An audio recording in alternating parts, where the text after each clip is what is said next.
ہم یہی حال ہے ہمارا، تھوڑی دیر کے لیے جوش آتا ہے پھر ختم. کیوں کہ ہمارے نفس نے شیطان کو قبول کر لیا. کوئی برتن ہو نا، برتن گرم ہو جائے بہت، اس کو ٹھنڈا کرنا ہو تھوڑی دیر تو اس کو رکھنا پڑتا ہے نا، پانی میں رکھیں تاکہ ٹھنڈا ہو جائے، کچھ دیر تو ہمارا نفس 11 مہینے اتنا شیطان کا عادی ہے کہ رمضان میں بھی وہ اسی طرح رہتا، بدلتا، اتنا اثر ہو گیا. اور جب ذرا سا اس کی وہ کم ہونے لگتی ہے، رمضان ختم ہو جاتا، ہم پھر ویسے کے ویسے. کچھ لوگ ہوتے ہیں، اور سنو، زندگی میں ایک لمحہ ضرور آتا ہے، ہر ایک کی زندگی میں ایک لمحہ ضرور آتا ہے انقلابی، اور جب وہ لمحہ آتا ہے اگر اس وقت اس لمحے کی قدر ہو جائے بیڑا پار ہو جاتا. کتنوں کی زندگی میں آیا، کیا کچھ ہوا، انقلاب آ گیا. حضرت فضیل بن عیاض، اللہ معاف کرے مجھے ان کی شان میں کہتے ہوئے اچھا نہیں لگتا، ڈاکو تھے. ایک جملے نے تقدیر بدل دی اور پھر ولیوں کے سردار ہو گئے. حضرت جنید بغدادی کا واقعہ آپ سنتے ہو، ایک سید زادے کا ادب کیا، اولیاء کے گروہ کے سردار ہو گئے. آپ کی زندگی میں بھی آتا ہے اس لمحے کی پہچان ہو جائے، اور یہ پہچان قدر کب ہوگی؟ جب ایمان ہوگا، تقویٰ ہوگا. اس لڑکی نے بڑی کوشش کی، ایک رات کہنے لگی، او سن، میں تو تجھے فتح نہیں کر سکی، تو نے مجھے فتح کر لیا ہے. میں تو تجھے اپنے جال میں نہیں لا سکی، مگر تو نے مجھے فتح کر لیا، کلمہ پڑھا، مجھے مسلمان بنا. میں اس دین کو قبول کرنا چاہتی ہوں جو ایسا کردار دیتا ہے. لڑکے نے خوشی خوشی کلمہ پڑھایا، اس کو قرآن سکھایا، نماز سکھائی، فوراً اثر ہوا، معاملہ ٹھیک ہو گیا. اب دونوں نے کہا، اب ایمان آ گیا. اس نے کہا اب کریں کیا؟ اس نے کہا جی جان بھی بچاؤ، ایمان بھی بچاؤ. جان بھی بچانی چاہیے. موقع پا کر دونوں بھاگے. وہ موقع پا کر دونوں وہاں سے بھاگے.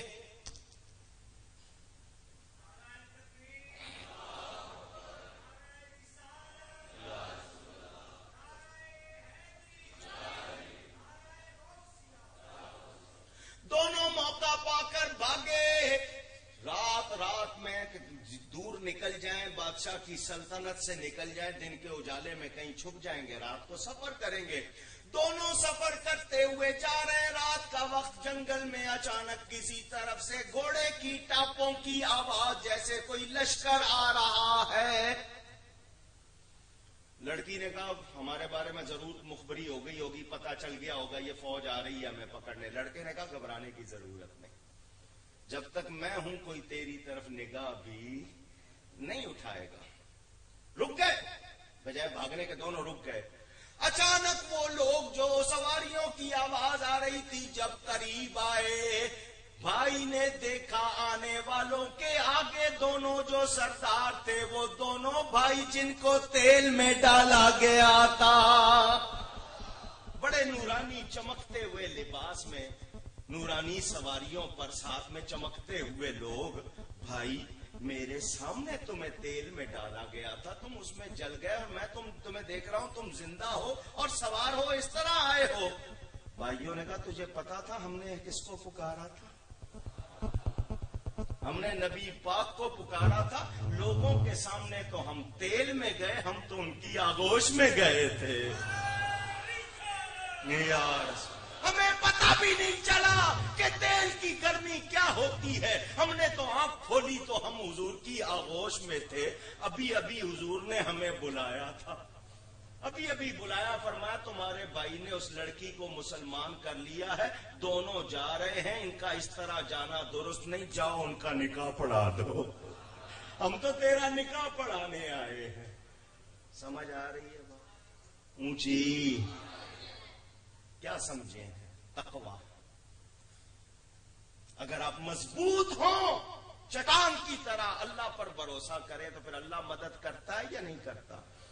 یہ واقعہ آپ نے متعدد سنا ہوگا. سفر کر رہے تھے، لانچ کہہ لو، کشتی کہہ لو، جہاز کہہ لو. زمانے میں لوہے کے تو جہاز نہیں بنتے تھے نا، لکڑی کے. سفر کر رہے تھے، اچانک طوفان سا آیا، کشتی ٹوٹ گئی، لوگ سامان سب کچھ بہہ گیا. ایک عورت اپنے بچے کے ساتھ ایک تختے پر، کس پر؟ تختے پر، پانی پر، اس بچ گئی تھی، اس تختے پر تھی. تختہ چونکہ ڈوبتا نہیں ہے. تختہ پیر تین طرح کے ہوتے ہیں. بات آئی ہے تختے کی تو سنا دوں. پیر اونچی تین طرح کے. ایک ہوتے ہیں لکڑ، خود بھی تیرتے ہیں، جو ان کے ساتھ ہو جائے اوپر بیٹھ جائے وہ بھی. ایک ہوتے ہیں پتھر، پتا، وہ خود تیر سکتا ہے، کسی اور کو ترا سکتا. ایک ہوتے ہیں پتھر، خود بھی ڈوبتے ہیں، جو ان کے ساتھ لگ جائے. نہیں سمجھے ہو؟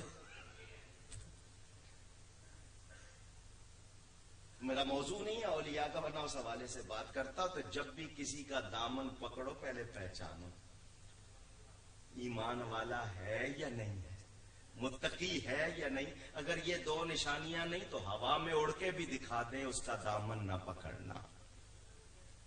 یہ جو جاہل پیر ہے نا، بیڑا غرق کر دیا. اور آپ لوگ کہتے ہو نہیں جی بڑے پہنچے ہوئے ہیں، وہ بالکل شیطان کی گود میں پہنچے ہوئے ہیں. مزاروں کو بدنام کرنے کے لیے بٹھا دیا. نشے کرتے ہیں، ان کا ہم اہل سنت سے کوئی تعلق نہیں ہے. ہمارے پیر نے کبھی، کسی پیر نے نہیں سکھایا کہ مزار پہ جا کے دھاگے باندھو. ہم نے کبھی نہیں سکھایا. یہ آپ کے بیٹے ہیں حضرت صاحب زادہ صاحب، مجھے انہوں نے سائیں سہیلی سرکار پر بلایا تھا ان کے عرس پہ کشمیر میں. ماشاءاللہ کتنے مزاروں کو انہوں نے بنایا، کتنی خدمت کی. اللہ ان کو اور زیادہ ہمت دے، درجے دے. وہاں پہ بھی میں نے کہا ہمارے علماء کی تلقین، مزار پر ایک چادر ڈالو سال میں. کتنی اونچی؟ جب پھٹ جائے تو دوسری ڈالو. زیادہ چادریں ڈالنے کی ضرورت. جس کا دل چاہتا ہے چادر چڑھانے کو، وہ اتنے پیسوں کے کپڑے لے کر کسی غریب کو دے، ثواب مزار والے کو پہنچائے. سمجھ آ رہی؟ جو ہمیں بدنام کر، یہ جو ڈھول بجاتے وہ چادریں لے کے جاتے ہیں، ان کا ہم سے کوئی تعلق. ہم نے یہ باتیں نہیں سکھائی. مزاروں پہ جاؤ، تالے باندھو، دھاگے باندھو، یہ ہم نے نہیں سکھایا، یہ جاہل پیروں نے سکھایا. ہم سے اس کا کوئی تعلق. ہم مزاروں کی زیارت، مزاروں کو بوسہ دینا ہو، زیارت کرنی ہو، عورت نے بھی جانا ہے تو محرم کے ساتھ پردے میں آداب کے ساتھ جائے. اس کے علاوہ ہمارے پاس گنجائش. اور دمال ڈالنا وہاں یا یہ حرکتیں کرنا، ان کا ہم سے کوئی تعلق. بے پردہ عورت جا رہی ہے، ثواب نہیں ہو رہا، عذاب ہو رہا ہے. سمجھ آ رہی ہے بات؟ وہ تختے پہ عورت، اس کا بچہ، اچانک ایک اور تختے پہ ایک حبشی، حبشی اس لیے کہہ رہا ہوں کہ رنگ کا کالا، وہ آ گیا. ایک عورت ہے، اس کی گود میں بچہ، دوسری طرف تختہ لے کے وہ آیا. دونوں اسی جہاز میں سوار تھے جو ٹوٹ گیا، جو بہ گیا، اور یہ بچے. اس حالت میں بندے کو کیا احساس ہوتا ہے؟ اللہ کا ڈر ہوتا ہے یا موجیں سوچتی ہے اس کو؟ اس حبشی نے، اس کالے شخص نے اس عورت کو کہا اس وقت میرے ساتھ برائی کر. اس عورت نے کہا اللہ سے ڈر، اللہ سے ڈر. دیکھ ہم کس مشکل میں ہیں، ابھی کنارے کا پتہ نہیں، کہیں پہنچتے ہیں یا ہم بھی اس سے محروم ہو جاتے ہیں. ڈر. اس پہ شیطان سوار ہو گیا. اس نے کہا نہیں کرنا. اس نے کہا اچھا پھر مجھے اتنی مہلت دے کہ میں اپنے بچے کو دودھ پلا لوں. اس نے اس کے ہاتھ سے بچہ پکڑا اور سمندر میں پھینک دیا. سچا واقعہ سنا رہا ہوں، کہانی نہیں. سمندر میں پھینک دیا. اس عورت نے اللہ کی بارگاہ میں فریاد کی، دل سے نکلی. کہاں سے؟ اونچی دل سے. دل سے جو بات نکلتی ہے اثر رکھتی. آپ کے شہر میں شہر اقبال کہتے ہیں نا، اس کا یہ دل سے جو بات نکلتی ہے اثر رکھتی ہے. آپ دیلے سے دعا کرتے ہو، دل سے کیا کرو. جو دل سے پکارے اللہ سنتا.